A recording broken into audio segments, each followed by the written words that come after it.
Hello दोस्तों। आज हम हिंदी की क्लास शुरू कर रहे हैं, हिंदी ग्रामर की।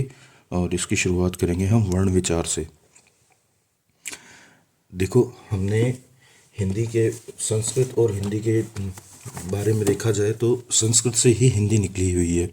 तो हमने कुछ चीज़ें संस्कृत से ली हैं, कुछ चीज़ें अलग भाषाओं से ली हैं, और इस तरीके से हमने हमारी हिंदी लैंग्वेज का निर्माण कर लिया। हम देखते हैं कि हिंदी भाषा में वर्ण चार प्रकार के होते हैं। स्वर होते हैं, व्यंजन होते हैं, अनुस्वार होते हैं, विसर्ग होते हैं। सभी भाषाओं में स्वर व्यंजन वगैरह होते ही हैं, इंग्लिश में भी होते हैं, संस्कृत में भी होते हैं। अब देखते हैं, जो स्वर हैं वो 11 होते हैं हिंदी के अंदर, जबकि व्यंजन 44 होते हैं। अनुस्वार एक होता है और विसर्ग भी एक ही होता है। ये वर्णों के ऊपर लगते हैं अनुस्वार और विसर्ग, तो इनको एक एक ही काउंट किया जाता है। देखो, हिंदी भाषा में 44 व्यंजन है, जबकि हम कहीं पढ़ते हैं कि 33 है, कभी पढ़ते हैं कि 25 है ना। अलग अलग संख्याएं पढ़ते हैं, तो उसको हम समझते हैं कि ऐसा क्यों है। देखिए, हिंदी, मैंने पहले भी जैसे बताया कि हिंदी भाषा को हमने संस्कृत से ही ओरिजिन हुआ है, संस्कृत से ही उसका ओरिजिन हुआ है। तो संस्कृत से हमने जो डायरेक्ट वर्ण ले लिए वो तो थे, मतलब जो व्यंजन डायरेक्ट लिए वो तो थे 33। जबकि हिंदी से हमने जो हिंदी के नए, हिंदी के मतलब जब हिंदी का निर्माण हुआ तो हिंदी में नए वर्ण जो आए वो आए 6। कैसे है ये आगे हम बात करेंगे, लेकिन फिलहाल के लिए इतना काफ़ी है। कुछ ग्रहित भी हैं। ग्रहित कैसे, मतलब जैसे हमने इंटरनेशनल लैंग्वेजेस से जो वर्ड उठा लिए, उन वर्ड को उनके अकॉर्डिंग हमारे व्यंजन 5 और बढ़ जाते हैं, जैसे उनको भी हम आगे पढ़ेंगे। तो कुल मिला के फिलहाल के लिए हमें ये याद रखना है कि 11 स्वर हैं, 44 व्यंजन हैं, एक अनुस्वार और एक विसर्ग है। संस्कृत भाषा के 33 व्यंजन हिंदी भाषा में सीधे प्रयोग में लिए गए थे। हिंदी भाषा में 6 नए व्यंजन भी शामिल हुए। हिंदी भाषा में विदेशी भाषा जैसे अरबी फारसी भाषा से तथा अरबी फारसी और अंग्रेजी भाषा से हमने इस प्रकार कुल 5 ग्रहित व्यंजन शामिल किए। जैसे हमने अरबी फारसी से लिए हैं 3 व्यंजन, और अरबी फारसी और अंग्रेजी इससे 2 लिए हैं। देखो, इसको मैं कन्फ्यूज़न ना हो इसलिए मैं क्लियर कर देता हूँ। 3 व्यंजन ऐसे हैं जो सिर्फ अरबी फारसी में यूज़ होते हैं, और 2 व्यंजन ऐसे हैं जो अरबी फारसी में तो यूज़ होते ही हैं, साथ में इंग्लिश में भी यूज़ होते हैं। तो कुल मिलाकर ऐसे 5 व्यंजन है, यानी अरबी फारसी में 5 व्यंजन यूज़ हो रहे हैं, जिनमें से 2 व्यंजन ऐसे हैं जो इंग्लिश में भी यूज़ हो रहे हैं। इसका मीनिंग ये है, इस प्रकार से 5 ग्रहित, ग्रहित यानी ग्रहण करने वाले 5 ग्रहित व्यंजन इसमें शामिल किए गए। कुछ विद्वान हैं व्याकरण के जो ऐसा कहते हैं कि जैसे इंग्लिश का वर्ड होता है वैल्यू, वाइस, इसके जो व है, व देखो इसमें बिंदु भी लगा हुआ है, व, इसको भी अलग से शामिल व्यंजन मानते हैं, लेकिन जनरली जो सर्वमत के आधार पर 57 व्यंजन ही इसमें शामिल हैं। इस प्रकार हम पाते हैं कि हिंदी के अंदर 11 स्वर, 44 व्यंजन, एक अनुस्वार, एक विसर्ग, कुल वर्णों की संख्या 57 है। देखिए यहीं पे खेल होगा। कुल वर्णों की संख्या कितनी हो गई? 57। कुछ लोग 52 भी बताते हैं, तो उसका भी मैं रीज़न बताता हूँ। 52 वो तब हो जाते हैं जब उसमें से 5 ग्रहित व्यंजन हटा देते हैं। तो कैसे होता है, देखो, पूछा जाए, क्वेश्चन बनेगा हिंदी भाषा में कुल वर्णों की संख्या कितनी है? 57, करेक्ट आंसर। लेकिन अगर ये क्वेश्चन पूछा जाए कि हिंदी वर्णमाला में कुल वर्णों की संख्या कितनी है, तो 52। देखो, दोनों में एक ही अंतर है। यहाँ पूछा गया है हिंदी भाषा में कितने हैं, और यहाँ पर क्या है, सर एक वर्ड चेंज कर दिया वर्णमाला में, तो अंतर क्या आ गया? 5 का। ये 5 कौन से ग्रहित व्यंजन है जो अरबी फारसी और अंग्रेजी से हमने ले रखे हैं। ऐसे ही क्वेश्चन बनता है कि हिंदी भाषा में कुल स्वरों की संख्या कितनी है, तो 11 है। लेकिन पूछ लिया जाए कि कुल मात्राओं की संख्या कितनी है, तो 10 है, क्योंकि ए की कोई मात्रा नहीं होती है। स्वर, स्वर जिनको इंग्लिश में हम वोवल भी कहते हैं, ये कौन कौन से होते हैं? देखो, इनका क्रम तो कुछ अलग है, लेकिन मैंने मेरे अकॉर्डिंग क्रम लिखा है। देखो, जैसे ए है, ए और ये बड़ा आ हो गया, ये ओ हो गया, ये ओ हो गया, ये औ हो गया, है ना। इसी तरीके से ई, बड़ी ई, ऊ, औ, ए, ऐ, है ना। इस तरीके से ये 11 व्यंजन हो जाते हैं। एक ली व्यंजन हो, सॉरी 11 स्वर हो जाते हैं। एक ली स्वर और होता है जो संस्कृत का होता है, हमारे नहीं होता। री, सॉरी, री एक व्यंजन होता है जो हमारे नहीं होता, संस्कृत व्यंजन भाषा का व्यंजन मतलब स्वर होता है। माफ़ी चाहता हूँ, मैं कुछ मिस्टेक कर रहा हूँ। देखिए, ए आ ओ औ औ ई उ औ ए ऐ, ये 11 स्वर हैं और ये 11 स्वर हिंदी भाषा के स्वर हैं। संस्कृत भाषा में एक री नाम का स्वर और होता है जो कि हिंदी भाषा में उच्चारण के समय आधा हलंत वाला रे यानी आधा अधूरा रे और ई जो कि स्वर है, मतलब एक व्यंजन और एक स्वर हो जाता है उच्चारण के समय। लेकिन लेखन में आज भी इसका प्रयोग ज्यों की त्यों ही करते हैं। अब ऐसा क्यों, जब हमारे ये स्वर है ही नहीं तो इसका लेखन में आज भी प्रयोग क्यों हो रहा है? तो देखो, उसका एक सीधा सा रीज़न है। हमने हिंदी भाषा में तत्सम शब्द पढ़े होंगे। तत्सम शब्द के बारे में हम जानते हैं कि तत्सम शब्द वो वे शब्द हैं जो संस्कृत से डायरेक्ट हिंदी में ले लिए गए।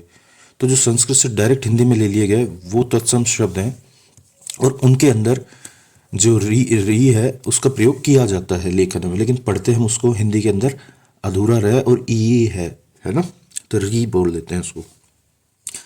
स्वरों के भेद निम्न दो आधार पर किए जा सकते हैं। अब पूछा जाए कि स्वरों के भेद कैसे करे जा सकते हैं, तो हम दो आधार पे, दो भेद नहीं है, दो आधार पे भेद करते हैं। अब प्रयत्न के आधार पे हमने 4 भेद कर रखे हैं और उच्चारण स्थान के आधार पे 5 तरीके से भेद कर रखे हैं। जैसे देखो, पहले हम पढ़ते हैं प्रयत्न के आधार पे। प्रयत्न के आधार पे जीवा की स्थिति, ओष्ठाकृति, मुखाकृति, उच्चारण में लगा समय, मतलब जीव की, जीवा मतलब जीभ, आपकी टंग है, उसकी पोजिशनिंग क्या है, उसके अकॉर्डिंग। ओष्ठाकृति मतलब जो आपके ओष्ठ यानी होठ, तो इनकी आकृति कैसे बन रही है उसके आकार पे। मुखाकृति, आपके पूरे मुंह की आकृति में कुछ परिवर्तन हो रहा है उसके आधार पे, है ना। और उच्चारण समय के आधार पे कि कौन, इसका उच्चारण समय कितना हो जाता है। तो देखो, हम पढ़ते हैं जैसे प्रयत्न के आधार पे हम देखेंगे जीवा की स्थिति के आधार पर। तो जीवा की स्थिति मतलब जब जीवा की स्थिति के आधार पर कैसे, जैसे जब किसी वर्ण का हम उच्चारण कर रहे हैं, मतलब अभी हम स्वर की बात कर रहे हैं, तो किसी स्वर का उच्चारण कर रहे हैं तो जीवा के अग्र भाग से हो रहा है कि मध्य भाग से हो रहा है कि पश्च भाग से हो रहा है, उसके अकॉर्डिंग है। बहुत आसान है इसको याद करना। ए हम जानते हैं कि पहला वर्ण है तो इसको बीच में रख देते हैं, मिडिल में। फिर छोटी ई बड़ी ई, छोटा ए बड़ा ए, इनको हम रखेंगे अग्र में, और रेस्ट ऑफ ऑल अपने आ जाएंगे पश्चिम में। देखो, ए ई ए है ना, ये इनको अलग कर देते हैं और इनको अलग कर देते हैं। ए मिड में रखना है बस, मध्य से सिर्फ एक ही बोला जाता है ए, और दोनों ई और दोनों ए ये दोनों बोले जाते हैं, सॉरी मध्य में ए रख देते हैं और अग्र में छोटी ई बड़ी ई छोटा ए बड़ा ए को रख देते हैं। इसी प्रकार पश्च के अंदर रखेंगे यानी पिछले भाग में रखेंगे आ, ये सॉरी ये ओ है और ये औ है और ये बड़ा ऊ है, ऊ है और ऊ है, ये सारे के सारे पश्च जीवा से बोले जाते हैं। ओष्ठाकृति के आधार पर, ओष्ठाकृति आधार पे दो तरीके से होते हैं। व्रतामुखी यानी सर्किल नुमा होठों की शेप हो जाए, अव्रतामुखी यानी ओवल शेप में हो जाए, मतलब पूरा सर्किल नुमा ना बने, थोड़ा सा ओवल शेप में मुंह रह जाए, उसको अव्रतामुखी कहते हैं। जैसे व्रतामुखी में कौन कौन से आ जाएंगे, तो देखो ओ ओ औ ऊ औ, तो इस तरीके से ये आ जाएंगे। जबकि अव्रतामुखी में कौन कौन से आ जाएंगे, ए आ ई ए। देखो, याद करने का एक ट्रिक बताता हूँ। सिर्फ एक इस वर्ण को छोड़ दिया जाए आ को, तो आपने देखा होगा ये मध्य से उच्चारित होने वाला था और ये अग्र से, तो मध्य और अग्र से जो उच्चारित होते हैं इनमें अव्रतामुखी होता है। सिर्फ एक एक्सेप्शनल है जो भी अव्रतामुखी में ही रहता है। जबकि जो पश्च से उच्चारित होने वाले स्वर थे वो आ जाएंगे व्रतामुखी के अंदर, उसका आ बस नीचे अव्रतामुखी में आ गया, में देख लिया है ना। अब है मुखाकृति के आधार पर कि मुख का आकार कैसे हो जाता है। देखो, मुख का आकार हो जाएगा संवृत अर्धसंवृत, विवृत, अर्धविवृत, ये भी वही है सर्कलनुमा से, इसमें मुख की आकृति में परिवर्तन हो रहा है। तो देखो इसको कैसे याद करते हैं। हमसे ये डिटेल नहीं पूछेंगे कि अर्धविवृत का मीनिंग क्या होता है और क्या होता है, ऐसा कुछ भी नहीं है। विवृत का क्या होता है ये नहीं पूछा जाता। पूछा ये जाता है कि आ स्वर का उच्चारण पे मुखाकृति कौन सी बनती है, तो विवृत, ऐसे पूछा जाता है। तो देखो संवृत में कौन कौन से होंगे, संवृत में वही हो जाएंगे ई, संवृत में हो जाएंगे ई ई उ उ, ई ई उ उ। अर्ध संवृत में हो जाएगा आई और ओ, और विवृत में आ जाएगा आ, अर्धविवृत में आ जाएगा ए आ ओ आई, है ना। तो ये हो जाता है। देखो इसमें से ए और ओ ये एक एक्स्ट्रा चीज़ है जो संधि में काम आएगी, अभी काम नहीं आती, लेकिन फिर भी मैं यहीं पे बता देता हूँ। से आई और ओ है, इसको संस्कृत में गुण स्वर कहते हैं। संस्कृत भाषा के अंदर इसको गुण स्वर कहते हैं, आई और ओ। एक्चुअल में गुण संधि बनती है, जब जब दो स्वरों के मेल से ए या ओ बनता है तो उसको गुण संधि का अंदर होता है ऐसा। तो ये वो चीज़ है। ऐसे वृद्धि संधि में क्या होता है, ओ हो जाता है और आई हो जाता है, बड़ा ए और बड़ा ओ हो जाता है, ये चीज़ है। ठीक है, देखो याद करने के लिए भी मैं कुछ बता देता हूँ। अर्ध संवृत से अर्ध विवृत आते आते ये छोटा ए बड़ा ए हो जाता है और ये छोटा ओ बड़ा ओ हो जाता है, साथ में ए और आ जुड़ता है। विवृत के अंदर आते हैं तो ए का आ हो जाता है यहाँ पर, मतलब आ हो गया, है ना। ये थोड़ा सा याद करना पड़ता है।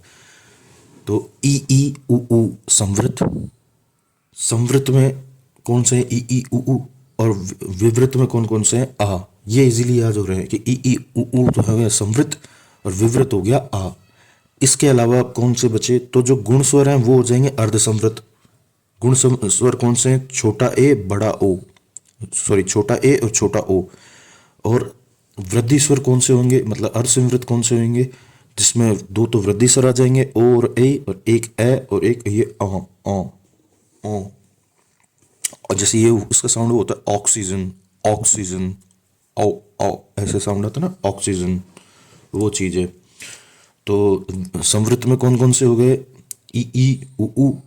विवृत में कौन सा हो गया आ। अर्धसंवृत में कौन से हो गए, वही गुण स्वर जिनको छोटा ए छोटा ओ। और अर्धविवृत में कौन से हो जाएंगे, तो ए ओ ओ आई, ये हो जाएंगे, यानी दो वृद्धि स्वर और ए और ओ, है ना। तो होप अभी ये चीज़ क्लियर हो गई होगी। अब देखेंगे उच्चारण में लगने वाले समय के आधार पर, मतलब किसी को उच्चारण करने में समय कितना लगता है उसके आधार पर जो हमने वेद के रखा है। तो देखो हस्व, हस्व यानी छोटा, लघु यानी छोटा, एक मात्रिक यानी एक ही मात्रा होती है, इसमें अलग से कोई मात्रा नहीं होता, है ना। इसमें देखो अलग से कोई मात्रा नहीं, लेकिन बाकी सब में एक अलग से डंडा खींच रखा है, इसमें ऊपर बड़ा रखा है, ये बड़ा रखा है, इसमें ऊपर खींच रखा है, इसमें यहाँ, है ना। ये अपने आप में एक कंबाइंड है स्वर है, और ये भी बड़ा हो गया। तो कुछ तो होते हैं हस्व यानी छोटे, लघु यानी छोटा, एक मात्रिक यानी एक मात्रा के साथ, या इनको मूल स्वर भी कह देते हैं। मूल स्वर मतलब इन्हीं से ही अन्य स्वरों का निर्माण भी होता है। आगे हम देखेंगे, संधि के अंदर समझेंगे इस चीज़ को ज़्यादा अच्छे से। फिलहाल के लिए आप इनको याद कर सकते हो जो मैं बता रहा हूँ स्ट्रिक से, कि देखो पीछे डंडा जिनके नहीं आ रहा या ऊपर कुछ नहीं आ रहा, ऊपर और पीछे जिनके कुछ नहीं आ रहा, वो सभी के सभी क्या हैं, हस्व, लघु, एक मात्रिक या मूल स्वर हैं। और जिनके पीछे ऐसे, जैसे इसके पीछे डंडा आ रहा है या ऊपर कुछ आ रहा है ना, ये देखो उधर ऊपर आ रहा है, इसमें भी पीछे आ रहा है, इसमें भी ऊपर आ रहा है, इसमें कुछ नहीं आ रहा, लेकिन ये अपने आप में याद करने योग्य है कि ए जो है ना वो डायरेक्ट नहीं आता, ये भी कॉम्बिनेशन से बनता है, दो स्वरों के मेल से इस संधि में देखने को मिलेगा। दूसरे होते हैं दीर्घ, दीर्घ यानी बड़ा, गुरु यानी बड़ा, गुरु हमेशा बड़ा होता है। द्विमात्रिक यानी दो मात्राओं का प्रयोग हो, या संधि स्वर, यहाँ पर आ गया ना लाइन, देखो संधि स्वर। इनको संधि स्वर क्यों कहते हैं, क्योंकि इनका निर्माण मूल स्वरों के संयोग से ही बनता है। जैसे ए प्लस ए आ बन जाता है, ई प्लस ई बड़ी ई बन जाता है, ऊ प्लस ऊ बड़ा ऊ बन जाता है ना, ये चीज है। ठीक है, उच्चारण स्थान के आधार पर भी हमने भेद कर रखे हैं कई सारे, तो अब हम उनसे देखेंगे। तो उच्चारण स्थान के आधार पर, जैसे उच्चारण कहाँ से हो रहा है, तालु से हो रहा है तो तालव्य, तालु और कंठ दोनों के उपयोग से हो रहा है तो कंठ तालु कंठ कंठ्य या कंठ तालव्य, एक ही बात है। कोमल तालव्य होता है कि आपने मसूड़ा होता है, मसूड़ा और मूर्धा के मध्य का हिस्सा होता है कोमल तालव्य इसको, या कोमल, इनको पहले कंठे भी कह देते हैं इसको। एक्चुअल में संस्कृत में इनका उच्चारण कंठ से होता था, लेकिन हिंदी बनते बनते हिंदी के अंदर इसका कोमल तालव्य से उच्चारण होने लग गया। ओष्ठ यानी जिनका इस्तेमाल में होठों की आवश्यकता पड़ती हो।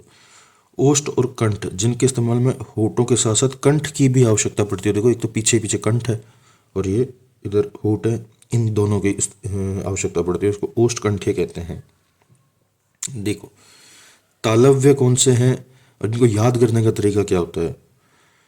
देखो हम जनरली एक तो ई पढ़ते हैं, एक ए पढ़ते हैं, एक ऊ पढ़ते हैं, है ना, एक ए पढ़ते हैं। तो देखो इन सबको याद करने का तरीका देखो, देखो कैसे है। ई तालव्य से, ए तालु और कंठ से, ए आ और एक इसके साथ में आओ, ये तीनों के तीनों कोमल तालव्य से हो गए। और ओष्ठ से कौन से हो गए, ऊ। पहले कोमल तालव्य में ए आ या आओ हो गया ये वाला, फिर उसके बाद तालव्य में ई हो गया, तालु और कंठ में ए हो गया, ओष्ठ में ऊ हो गया, और ओष्ठ कंठे में ओ और औ हो गया।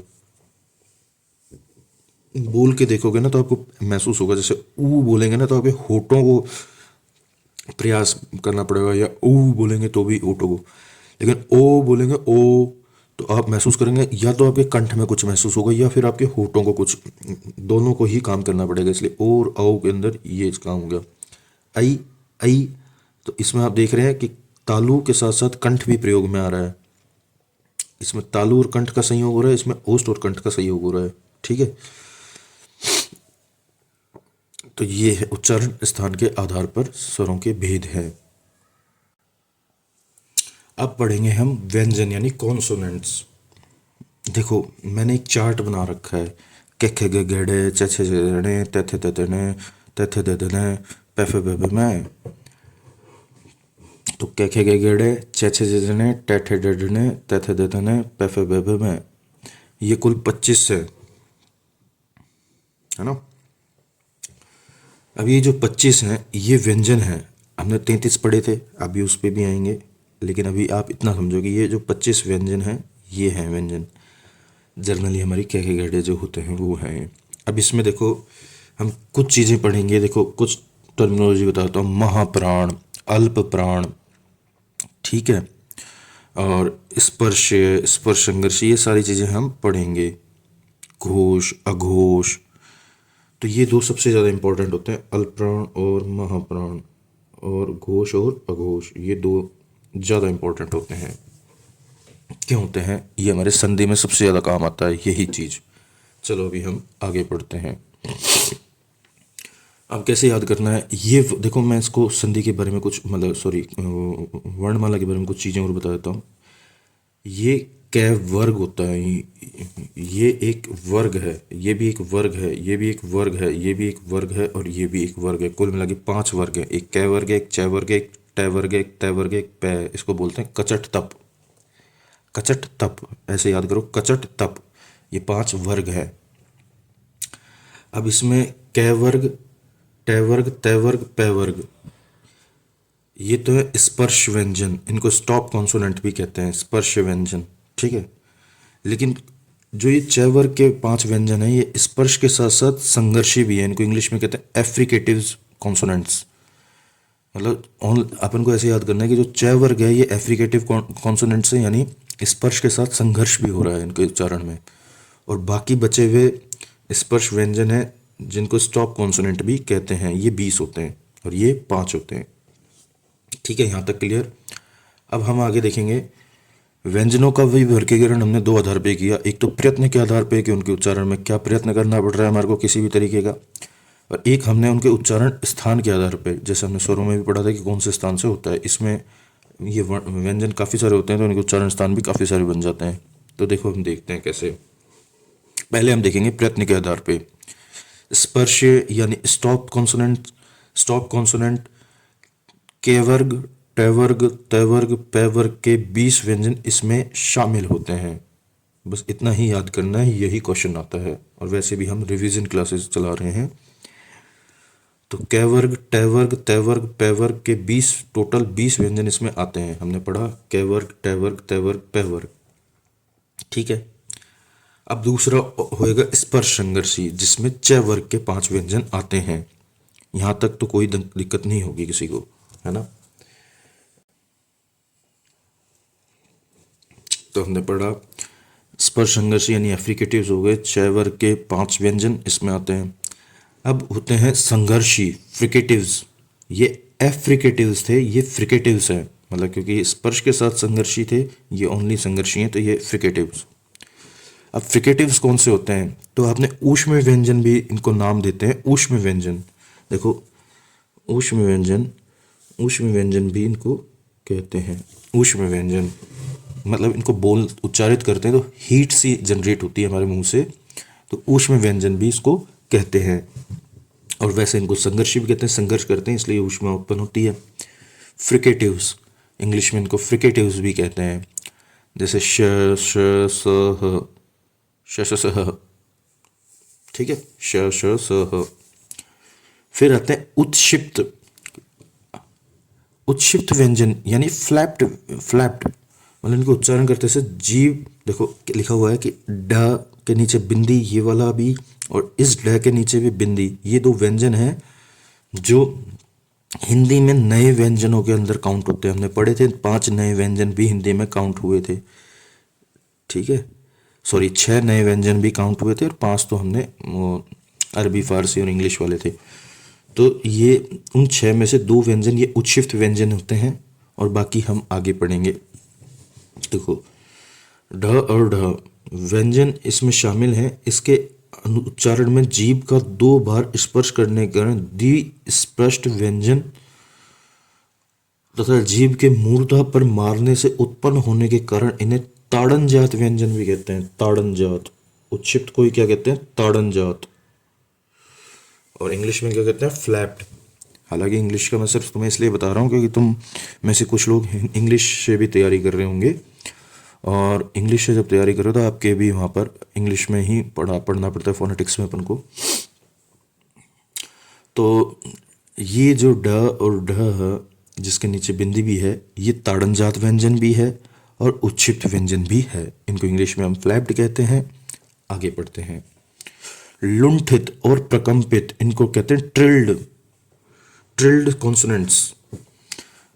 लुंठित और प्रकंपित, एक तो कंपन पैदा होता है, जैसे अपन र है, ये एकमात्र व्यंजन है र। अब जैसे अपन र को बोलेंगे र, तो ऐसा लगेगा ना, आपको फील होगा मुंह के अंदर वाइब्रेशन हो रही है, र हो रहा है ना, तो ये वो है लुंठित, या इसको कहते हैं प्रकंपित और ट्रिल्ड भी कह देते हैं, र।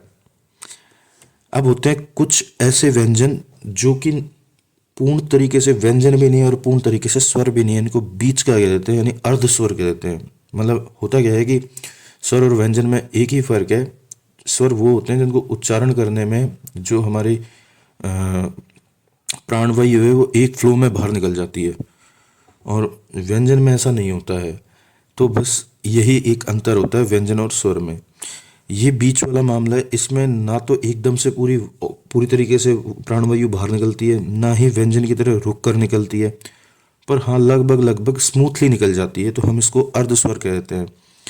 और इसको हम नॉन फ्रिकेटिव्स भी कहते हैं। नॉन फ्रिकेटिव का मतलब वही संघर्ष हो गया, तो इनको संघर्ष नहीं करना पड़ता व्यंजन की तरह, तो ये नॉन फ्रिकेटिव्स भी होते हैं। अर्धस्वर, और इनको अंतस्थ भी कहते हैं, अंतस्थ, अंतस्थ और अर्धस्वर। ईष्टे स्पर्श, ईष्टे स्पर्श मतलब यानी नाम मात्र का स्पर्श, तो इसमें होते हैं य और वह, इसमें शामिल हैं। संस्कृत के अंदर का जो संस्कृत भाषा के अंदर र और ल को भी इसमें शामिल कर लेते हैं नॉन फ्रिकेटिव्स में, मतलब अर्धस्वर या अंतस्थ के अंदर, लेकिन हिंदी में नहीं करते हैं। ध्यान देने योग्य ये है कि जब हम संधि पढ़ेंगे ना, तब हम इन ये व को बारे में और र के बारे में, ल के बारे में भी हम शामिल करते हुए अंतस्थ की तरह ही पढ़ेंगे, जो नियम बनाएंगे। लेकिन फिलहाल के लिए हमारे को अच्छे से पता होना चाहिए कि हमारी हिंदी भाषा के अंदर क्या ग्रामर है। तो इनके हिसाब से अर्धस्वर, अंतस्थ या ईष्ट स्पर्श या नॉन फ्रिकेटिव्स में ये और वह ही शामिल होते हैं हिंदी भाषा के अंदर। जहाँ हम संस्कृत की भाषा की बात करेंगे वहाँ ये वे के साथ र और ल भी शामिल हो जाएंगे। मैं इनको पढ़ता हूँ, ये रे ले वे, यर लव। लैटरल यानी पार्श्विक, जिनके बोलने पर, जिनके उच्चारण में हमारे को पार्श्विक ध्वनि की भी सुनाई दे, जैसे ल, ये हलंत है, ल के में ऐसे लगेगा जैसे एक एक्स्ट्रा साउंड पार्श्विक ध्वनि भी निकल रही है। अब पढ़ते हैं हम सबसे महत्वपूर्ण जो विभाजन है वो यही है, और ये संधि के अंदर सबसे ज़्यादा काम आने वाले विभाजन है। इसको ध्यान से पढ़ लेना और एक ही बार में याद भी कर लेना, क्योंकि आगे संधि के रूल्स में आपको एक एक वर्ण नहीं समझाया जाता, आपको सीधा लिखा जाता है कि महाप्राण, या सीधा लिखा जाता है अल्प प्राण, या लिखा जाता है सघोष, या लिखा जाता है अघोष। सघोष को ही घोष भी लिख देते हैं, ठीक है।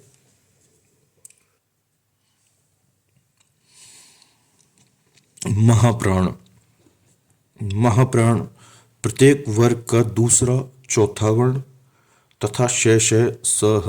हमने शेष और सह कहाँ पढ़े थे? संघर्ष यानी फ्रिकेटिव्स में। इसके अलावा ड जो कि हमने उच्छित यानी ताड़नजात यानी फ्लैप्ड में पढ़ा था। ये सभी महाप्राण हैं। अब प्रत्येक वर्ग का दूसरा चौथा वर्ण कैसे है? तो हमने पढ़ा था क ख घ घ ढ। तो कै तो वर्ग है, ख और कै, इस वर्ग कै वर्ग का पहला वर्ण भी कै ही है, दूसरा वर्ण क्या है? ख है। तो ये उसी तरीके से दूसरा वर्ण ख की बात कर रहा है। फिर तीसरा वर्ण ग था और चौथा वर्ण घ था, तो ये उस चौथे वर्ण घ की बात कर रहा है।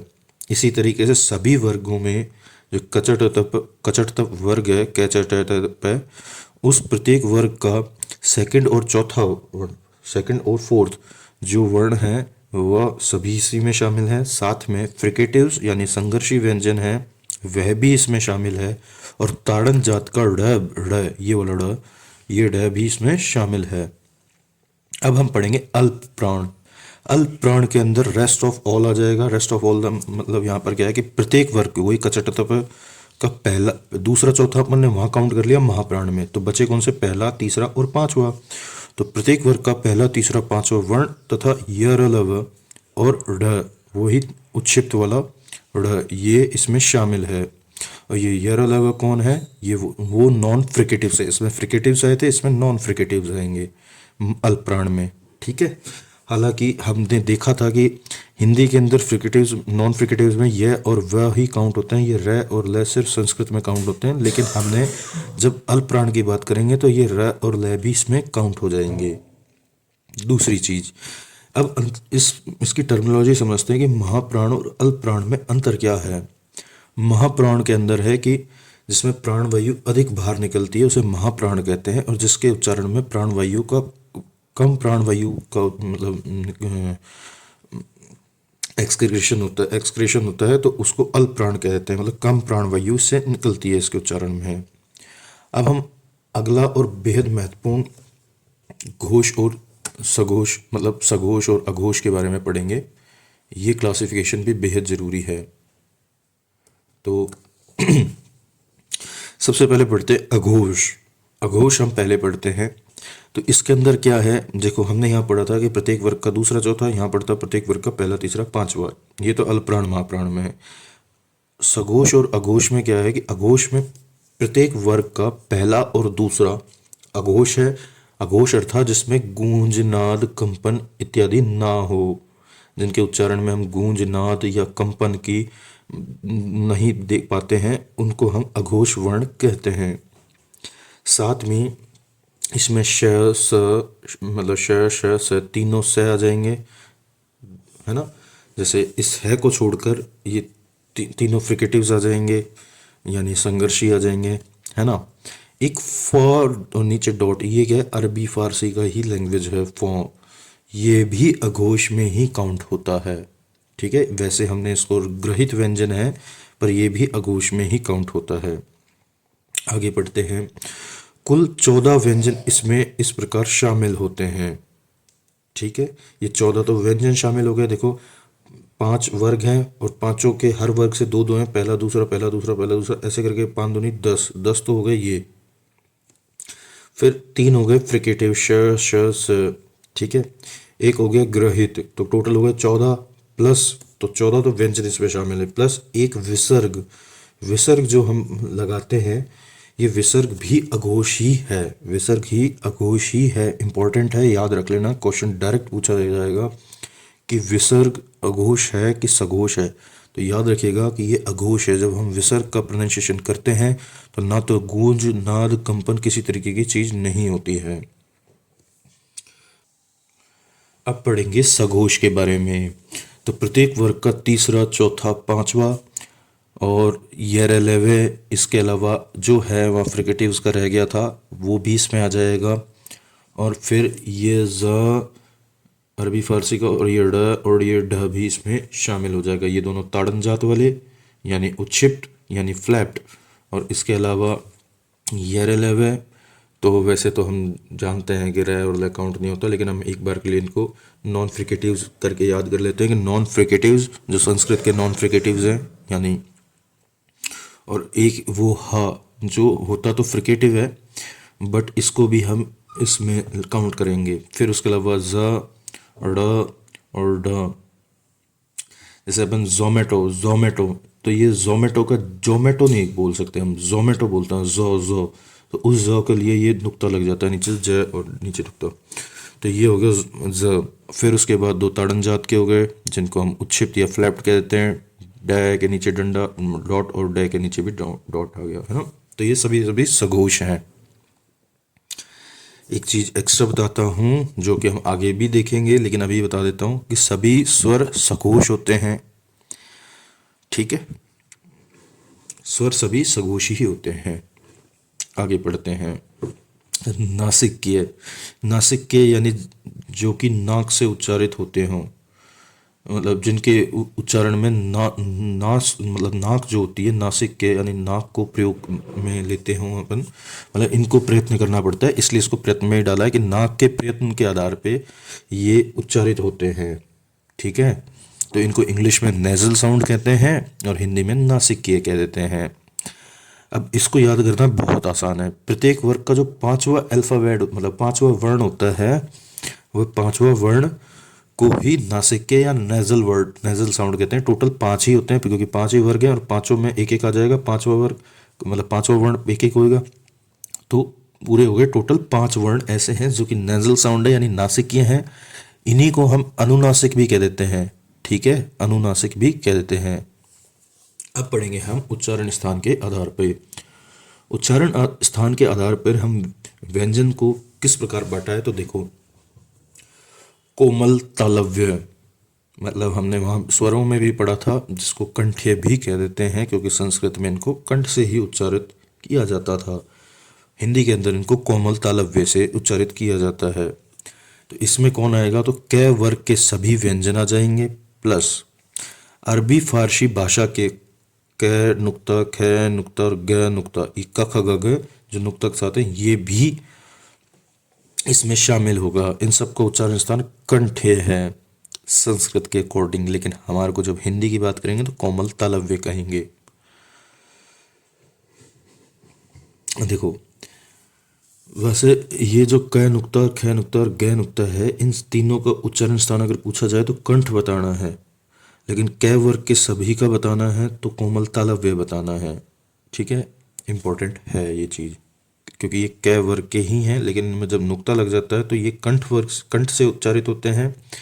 अन्यथा ये अगर ये हिंदी भाषा के वर्णों के हिसाब से देखा जाए तो ये सभी के सभी कोमल तालव्य से होते हैं, क्योंकि नुक्ता लग जाता है तो इनके साउंड में कुछ चेंज आता है ना, तो उसके अकॉर्डिंग है ये।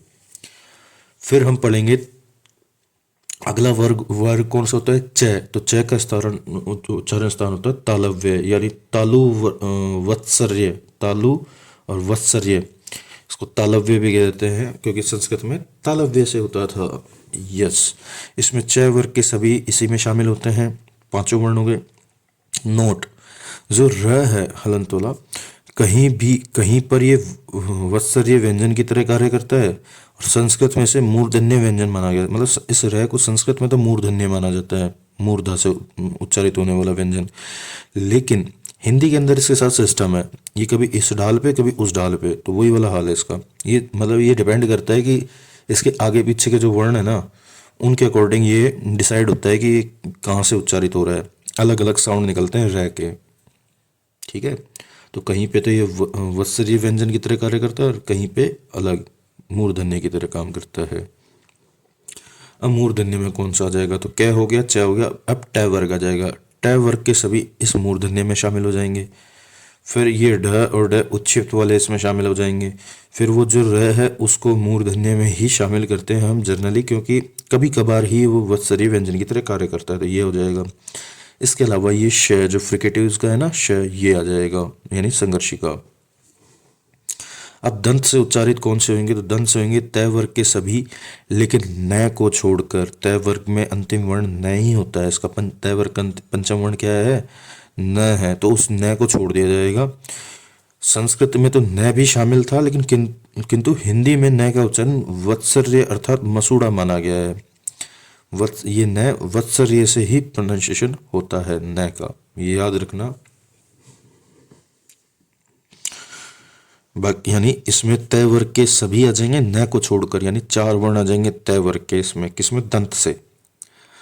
फिर पै वर्ग बचा, तो अंतिम वर्ग है, ये ओष्ठ से होएगा। दांत के बाद होस्ट आ गए, दांत से पहले मूर्धा आ गए, मूर्धा से पहले तालु आ गया, और तालु से पहले कोमल तालु। मतलब याद करने के लिए है, कंठ आ गया, तो मतलब इसको इस तरीके से याद, इस सीक्वेंस से याद कर लो, कंठ, तालु, मूर्धा, दंत, ओष्ठ। ठीक है, इस तरीके से याद हो जाएगा। कंठ को कोमल तालव्य और तालव्य को तालुवर्तर से कहेंगे। ये एक्चुअली संस्कृत के आसान से तो बहुत आसान है, हिंदी थोड़ी बिगड़ी हुई भाषा कह सकते हैं हम। इंग्लिश ज़्यादा, संस्कृत ज़्यादा अच्छी है, मतलब वैज्ञानिक ज़्यादा है। वो भाषा सभी अच्छी होती है पर वो वैज्ञानिक ज़्यादा है। ओस्ट में ओस्ट कौन सा होगा, पै वर्ग के सभी हो जाएंगे, तथा वह जो हमने पढ़ा था वो भी इसमें शामिल होगा, नॉन फ्रिकेटिव वाला वह। हालांकि वह का संस्कृत भाषा में उच्चारण स्थान दंत और ओष्ठ माना गया। संस्कृत में तो ये वह जब हम उच्चारित करते हैं तो दंत और ओष्ठ से करते हैं, लेकिन हिंदी भाषा में जब हम वह का उच्चारण करते हैं तो सिर्फ ओष्ठों का प्रयोग करते हैं, व है ना, इस तरीके से। काकल्य या अलिजीवा, अलिजीवीय, काकल्य, ये कौन सा होता है, तो जो विसर्ग है वो काकल्य या अलिजीवा व्यंजन है, और है भी काकल्य और अलिजीवा है। बताओ विसर्ग सघोष है या अघोष, अघोष है, ठीक है भी इसी में काउंट होगा। अब बताओ है कैसा है, तो ये है सघोष, ये है अघोष, एक सघोष का और एक अघोष का, लेकिन ये दोनों उच्चारित कहाँ से होते हैं, काकल्य व अलिजीवा, एक ही बात है। अब हम देखेंगे दंत ओष्ठ।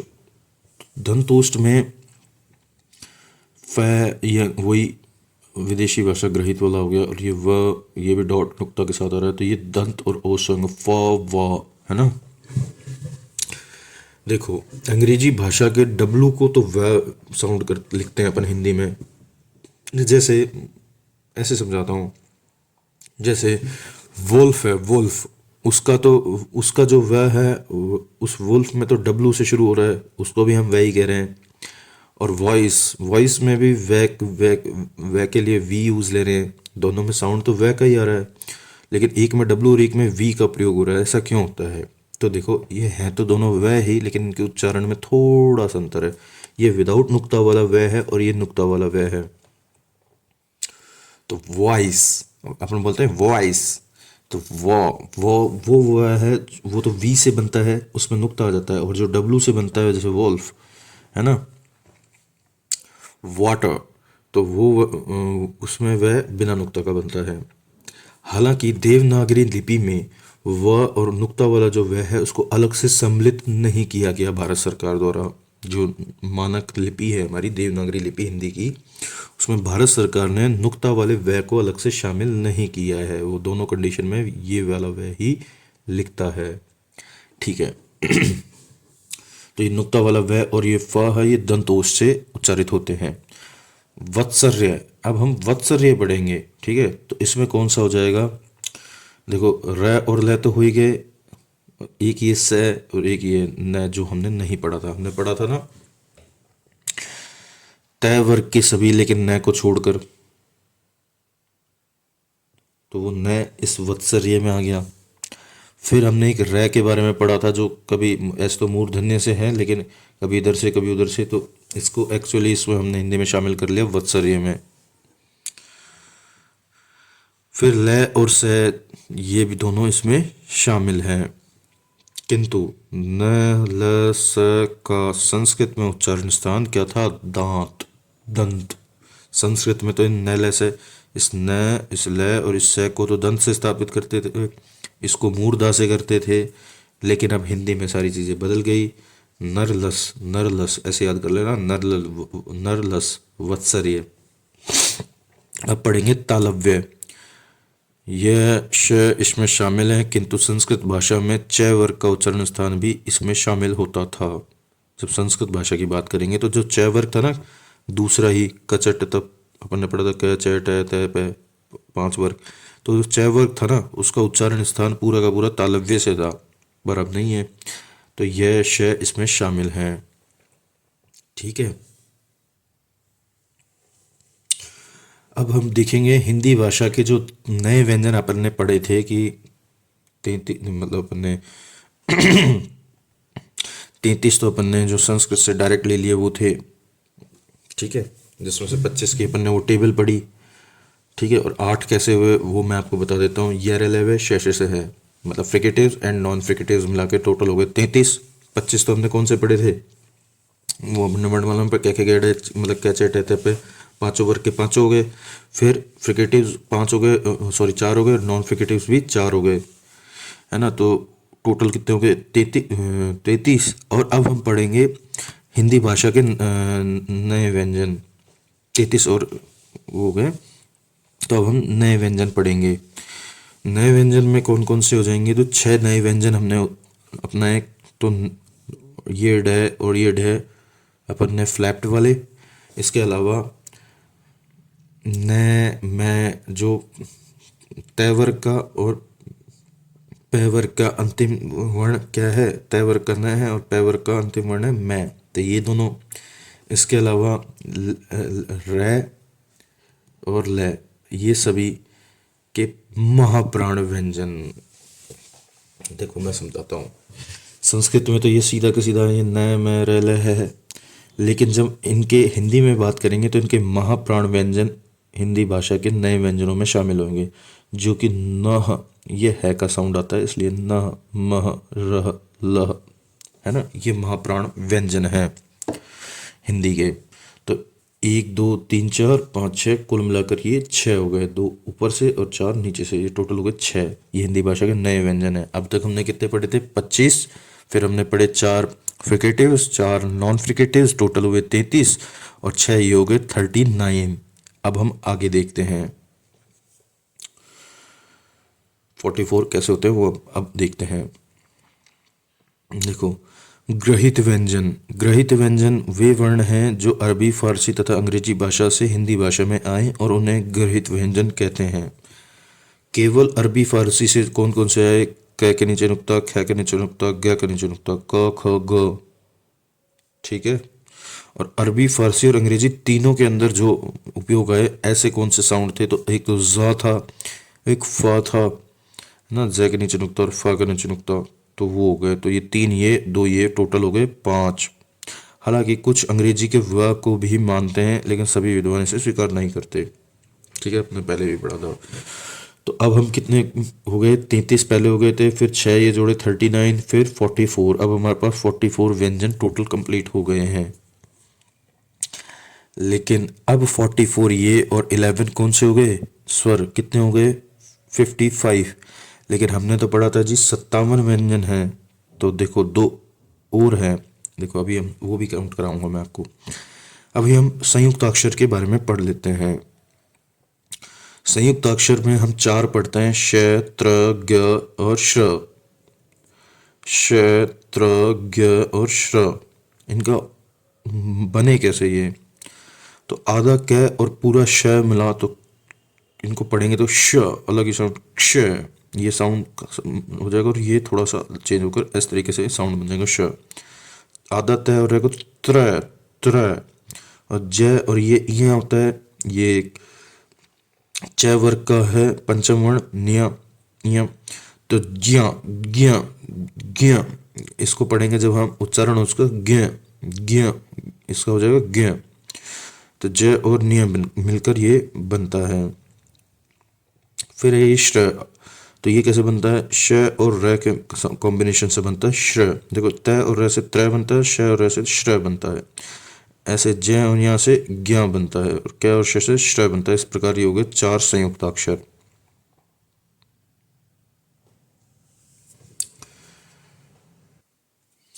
विसर्ग मूलतः संस्कृत भाषा की ध्वनि जिसका उच्चारण है जैसा होता है।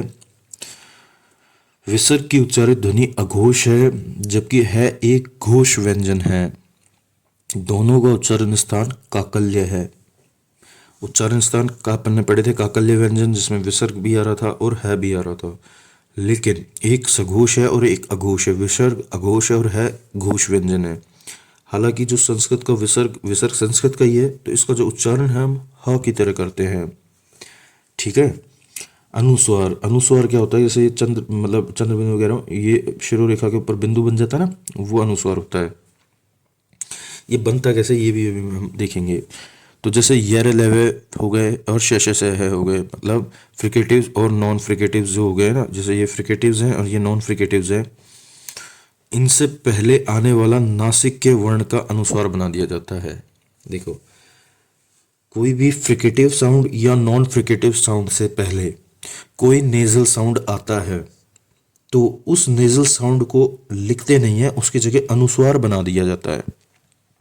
समझ गए? कि अब हम कभी पढ़ते ना कि यार यहाँ अनुस्वार आ रहा है, यहाँ आएगा कि नहीं आएगा, तो उसका ये कैसे डिसाइड करेंगे यहाँ आएगा कि नहीं आएगा? तो उसका डिसाइड करने का तरीका ये है कि अगर कोई फ्रिकेटिव साउंड या नॉन फ्रिकेटिव साउंड से पहले कोई नेजल साउंड आ रहा है, तो नेजल साउंड का हम अनुस्वार बना देते हैं।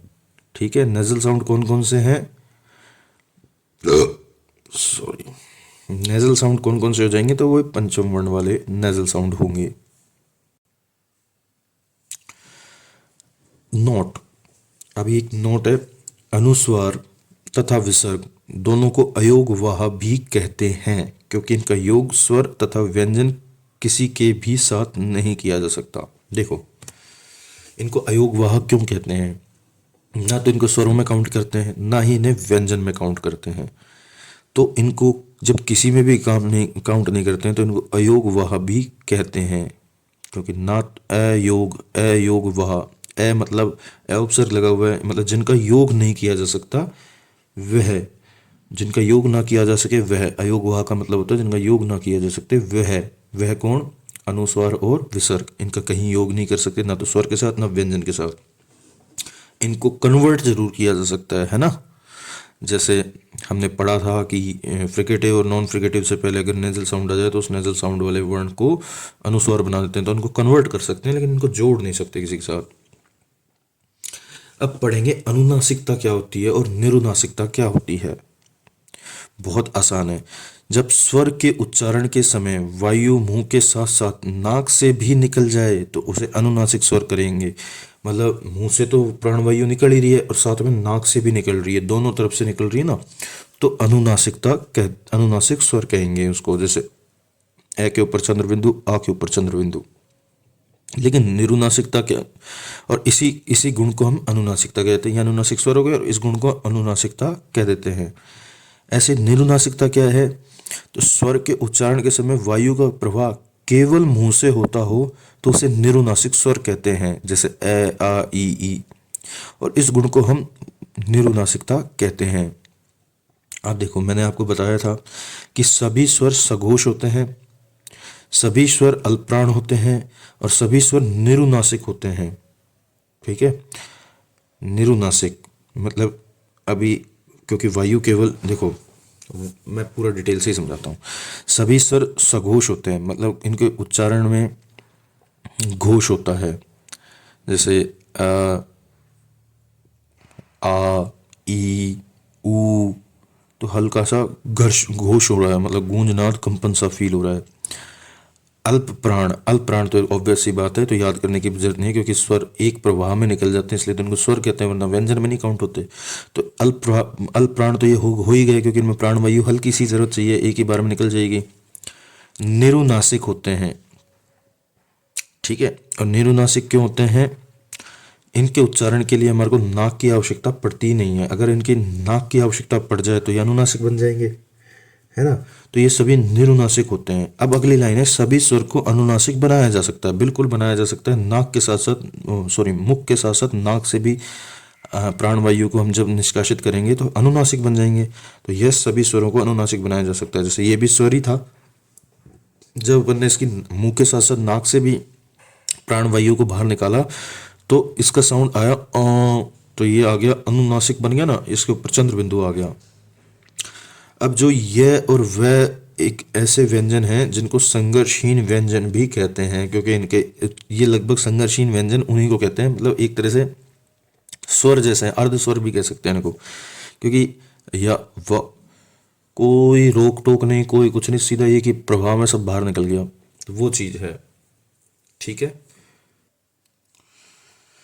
देखो, मैंने आपसे कहा था कि टोटल आपको 57 कुल वर्णों की संख्या 57 है, इसको काउंट करना सिखाता हूँ। तो 11 स्वर हैं, इसमें कोई डाउट नहीं होगा। एक अनुस्वार है, इसमें भी कोई डाउट नहीं है। एक विसर्ग है, इसमें भी कोई डाउट नहीं है। टोटल हो गए 13, बचे 44। अब ये व्यंजन 44 कैसे काउंट होते हैं? तो हमने हिंदी के अंदर 6 वर्ण पढ़े थे। एक तो लहम मह अपन ने पढ़े थे, वो है ना, महाप्राण बनाए थे अपन ने वो। दो अपन ने वो पढ़े थे जिनके नीचे नुक्ता आ रहा था। देखो यहाँ पर मैं आपको दिखाता हूँ। जैसे ये ढ और ये ढ, दो तो ये हो गए। फिर न म र ल, है ना, इसको नरमल, इसको ऐसे याद कर लो, नरमल नरमल। तो न का नह मह रह लह, तो ये 4 महाप्राण, ये 4 और ये 2, 6 हो गए ना। तो 4 और ये 2, ये हो गए 6 हिंदी के नए वर्ण व्यंजन हो गए। और 5 ग्रहित थे, हमने पढ़े थे, ग्रहित भी पढ़े थे। देखो, अरबी फारसी से क के नीचे नुक्ता, ख के नीचे नुक्ता और ग के नीचे नुक्ता, क ख ग, जिनका उच्चारण स्थान कंठ है। उच्चारण स्थान का इन तीनों का कंठ है। ठीक है। हालांकि क वर्ग के सभी का उच्चारण स्थान कोमल तालव्य होता है। फिर अरबी फारसी और अंग्रेजी तीनों में काउंट होते हैं, ज और ये फ, है ना। तो ये 2 ये हो गए, टोटल हो गए 5। तो 3 + 2 हो गए 5, ये हो गए टोटल 44। इस प्रकार हमने टोटल 57 कर दिए। अब देखो, इस 57, इस अगर सिर्फ इसको काउंट नहीं करें, इन ग्रहित को काउंट ना किया जाए, तो टोटल हिंदी वर्णमाला में कितने हो जाएंगे? यस, 57 हो जाएंगे। ठीक है। तो हिंदी वर्ण, अब अगला ये भी, जैसे हिंदी वर्णमाला में कुल वर्णों की संख्या 52 है, ये भी क्वेश्चन पूछा जा सकता है, हिंदी वर्णमाला में कुल व्यंजनों की संख्या कितनी है? तो तब हम 44 नहीं बताएंगे, तब हम 39 बताएंगे, क्योंकि ये ग्रहित वाले 5 हटाने हैं। कुल मिला के जब वर्णमाला की बात हो तो ये ग्रहित वाले काउंट नहीं होंगे, क्योंकि ये हमने अलग से भाषा में लिए हैं, वर्णमाला में नहीं लिए। ठीक है। तो ये इसी के साथ हमारा वर्ण विचार, जो कि सबसे इम्पोर्टेंट और बेस चैप्टर है हिंदी ग्रामर का, अगर ये समझ में आ गया तो बाकी की हिंदी ग्रामर आपको एक एक दिन में एक एक टॉपिक समझ में आ जाएगा। संधि थोड़ा सा टाइम लेता है, 2 से 3 दिन तक लेता है। एक दिन स्वर, एक दिन व्यंजन और एक दिन विसर्ग संधि, और एक दिन अपवाद भी पढ़ने पड़ते हैं। समास भी तकरीबन 2 से 3 दिन ले लेता है। बाकी ऐसा हिंदी के ग्रामर का कोई सा भी टॉपिक नहीं है जिसको पढ़ने में एक दिन से ज़्यादा लगे। और एक दिन का मतलब ये नहीं कि पूरा दिन पढ़ना पड़ेगा आपको, मुश्किल से 2 से 3 घंटा एक टॉपिक को पढ़ना पड़ेगा, और वो टॉपिक आपके लिए हमेशा के लिए क्लियर हो जाएगा। बस आपको प्रैक्टिस कभी भी नहीं भूलनी, क्योंकि लैंग्वेज का और मैथ्स का एक ही फॉर्मूला है, मोर प्रैक्टिस मोर रिफाइन, है ना। तो उस चीज़ पे हमें ध्यान देना है। Thank you.